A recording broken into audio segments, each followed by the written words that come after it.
Good morning সবাইকে। আমার একটা নতুন ব্লগে সবাইকে স্বাগত। আশা করি সবাই ভালো আছো আর আমি সবাই ভালো আছি। কারণ ডিউটি আছে, তো তার জন্য রেডি হতে হবে। তো উঠে দেখি বাইরের দিকে বাবা মেঘলা মেঘলা, তো স্নান টান করে আমি এখন রেডি হতে বসে গেছি। কারণ রেডি হতে টাইম লাগে। স্নান করে সকালে চুলটা শোকায়, সকাল সকাল স্নানও করতে হয়। কারণ সারাদিন স্নান করে এসে আর সারাদিন ডিউটি করার পর আর রাত্রে স্নান করলে তখন মাথা স্নান করলে অটোমেটিক ঠান্ডা লাগে। তো ফাইনালি আমার চুল শুকিয়ে আমি রেডি হয়ে গেছি। তো নার্সিংহোমের দিকে আমি রওনা দিয়ে দিয়েছি। এখন রাস্তাতে মিষ্টি খাচ্ছে। সারাদিন এত ক্লান্ত লাগছে আর ভালো লাগছে না, মনে হচ্ছে কখন রুমে যাব। তো আমি একটু বসে দেখছি আমাকে কেমন লাগছে।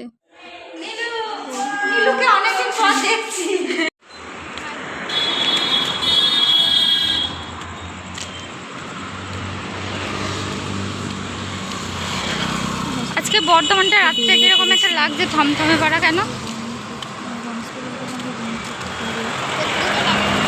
না, একটু জমজমাট লাগে, কিন্তু আজকে তো একটু বেশি থমথমে লাগে।